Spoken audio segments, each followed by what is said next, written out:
無神論者は、エネルギーが永遠に存在したことを証明しようと、宇宙が誕生した瞬間に多くの仮説を立てます。しかし、これらの仮説や推測はすべて科学的に正しくありません。無神論者の物理学者、アレクサンダー・ヴィレンキンは、次のように認めています。始まりのない宇宙の満足できるモデルは一つもありません。エネルギーが永遠に存在したことを証明できる正しいモデルや仮説は一つもありません。ヴィレンキンは科学者たちが宇宙の始まりを回避するために立てたモデルや仮説を数え上げた後、悔恨の念を込めて次のように認めました。私のコメントを伝えましょう。私が到達した結論は、これらのモデルのどれも機能しないということです。これらのモデルのどれも、この宇宙に始まりがあることを回避できません。エネルギーが永遠であることを証明しようとする、宇宙の始まりを回避しようとするすべてのモデルは、失敗に終わっています。そして、ヴィレンキンはこれらのモデルの失敗を説明し始めました。これは、長年にわたり宇宙に始まりがあることを乗り越えようと懸命に努力してきた無神論者の物理学者による貴重な告白ですが、最終的には失敗と失望を認めました。実践的で正しいすべてのモデルが到達した結論は、宇宙には始まりがあるということです。しかし、それにもかかわらず、無神論者がやってきて、宇宙の前にはこういうものがあったかもしれないとか、こういう方法で宇宙の始まりを乗り越えることができるかもしれないという科学的な可能性が存在するなどというのです。彼らは、たとえその誤りや無益さが証明されても、いくつかの詭弁や仮説によって証明の力を絶えず弱めようとします。無神論はいくつかの過程や想像によって自明の理を詭弁で覆い隠すものであり、これまでも、そしてこれからもそうあり続けるでしょう。一方、宗教は、これらの自明の理がもたらす必然を受け入れることなのです。神が宇宙を創造したのなら、なぜこれほどまでに巨大なのか。この疑問は、神を人間のように考える、神の人間か、という誤った考えに基づいています。無神論者は、神を資源が限られた人間と同じように捉えるため、最適な結果を得るためには最小限の資源で創造するべきだと考えます。彼らは、神を人間のように創造し、なぜ宇宙はこんなに巨大なのか、と問いかけます。この問いに対する私たちの答えはこうです。たとえ神が私たちの宇宙と同じような宇宙を何十億も創造したとしても、神の宝庫から何かを減らすことにはなりません。神は望むものを創造され、それは神の宝庫から何も減じることはありません。そして、神の創造の中には、その偉大な力と驚くべき知恵が示されています。しかし、これらの膨大な数の惑星や星には、私たちにとって何らかの利益があるのでしょうか。答えはこうです。1、私たちは宇宙に一人ではない。まず、私たちは宇宙に一人ではありません。聖クルアーンの中で神は述べています。そして、その印の一つは、天と地、そしてそれらに散らばされたあらゆる生き物の創造である。聖クルアーン第42章アッシューラー、29節。2、知らないことは存在しないことではない。第2に、私たちが何かの利益を知らないからといって、それが無益であることにはなりません。知識の欠如は、そのものの不在を意味しないのです。3、私たちの生活に必要な鉱物の起源。第3に、私たちの生活に不可欠な鉱物は、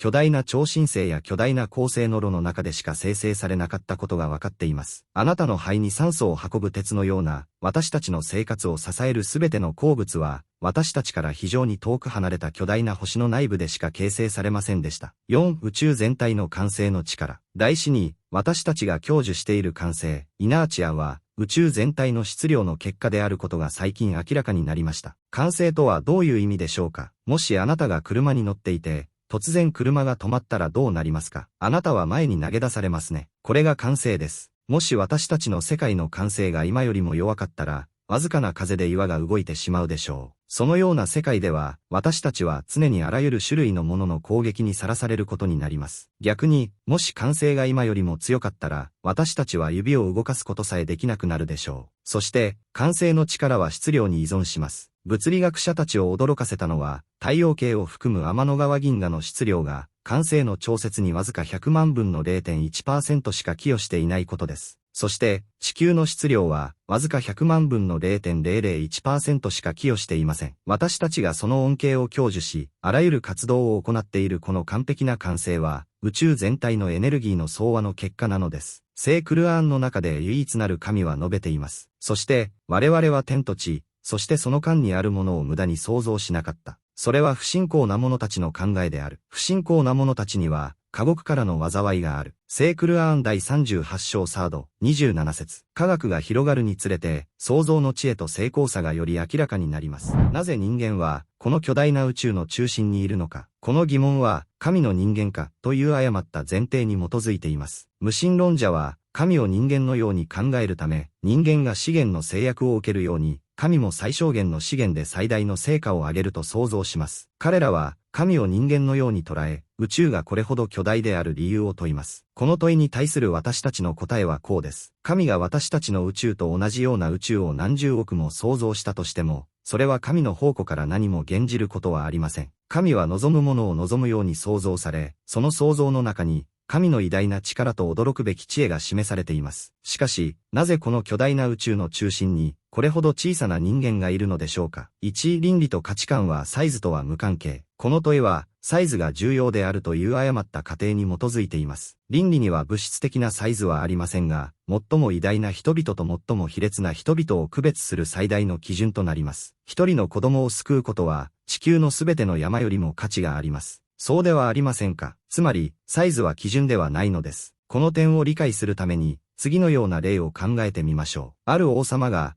息子にいくつかの助言を書いた本を送ったとします。この時、なぜ、何百万ヘクタールもの土地を所有する王様が、その土地の100万分の1の大きさにも満たない息子に木を配るのか、と異議を生える人がいるでしょうか。これは理にかなった異論でしょうか。この問題は、サイズや重さとは関係ないのです。そして、すべての物理学者が認めているように、この宇宙はピンの頭よりも何十億倍も小さな点から始まったのではないでしょうか。したがって、サイズは相対的なものです。宇宙の巨大さや矮小さ、あるいはその年齢の長短に驚くことは、神を人間のように見なそうとする試みです。彼らは、神を人間のように創造し、人間が費やした費用に応じて物事を評価すると考えるため、宇宙がこれほど巨大であるならば、その中心は、それに費やされた費用に見合う非常に巨大なものでなければならないと結論付けます。神が望むものを、望む方法で創造することの何があなた方の邪魔になるのですか。なぜ繰り返し神を人間のように見なそうとするのですか。2、人間は使命という点で宇宙の中心である。では、私たちは本当にこの宇宙の中心なのでしょうか。はい、人間であるあなたは、神の使命によってこの宇宙の中心です。神の使命とは、人間が担った信頼、つまりこの最も偉大な試練です。神の使命によってのみ、あなたは宇宙の中心になります。あなたのサイズや力、能力によってではなく、神の使命を通して、あなたは宇宙の中心になったのです。そして、使命はサイズとは関係ありません。使命は、より大きな存在に与えられる必要はありません。むしろ、使命の意味を理解し、善を行い、悪を避けることができる存在、信仰と不信仰を選ぶことができる存在に与えられるのが論理的です。私たちはみんな、望むと望まざるとに関わらず、使命を与えられていることを知っています。無神論者も信者も皆、自分が使命を与えられていることを知っており、道徳的な良心の呵責を感じ、自分の中に、行えと、行うな善を行え、悪を行うなという声があることを知っています。私たちはみんな自分自身の現実から求められていることを知っています。私たちは使命という点でこの宇宙の中心にいるのです。また、私たちは認識と知識という点でもこの宇宙の中心にいます。私たちは自分たちの存在の真実、周りの宇宙の真実を認識し、理解し、合理的に考え、知っており、私たちの存在の意味をよく理解しています。また、私たちは価値と意味という点でも、この宇宙の中心にいます。小さな子供一人が、世界のすべての山よりも価値があるのです。そして、私たちは宗教という点でも、この宇宙の中心にいます。私たちは求められ、責任を負い、使命を与えられ、裁かれる存在だからです。私たちは、この注意深く準備された計画の素晴らしさを認識する存在です。私たちは、抵抗さを認識する存在です。私たちは、与えられた使命を果たすことも、不信仰を選ぶこともできる存在です。私たちは本当に選択することができ、本当に信じることも不信仰を選ぶこともできます。私たちは、望むと望まざるとに関わらず、この宇宙の中心にいるのです。聖クルアーンの中で唯一なる神は述べています。我々は天と地と山々に信頼を提示したが、それらはそれを引き受けることを拒み、恐れた。しかし、人間はそれを受け入れた。彼は誠に不公平で、無知であった。聖クルアーン第33章アルアザーブ、72節。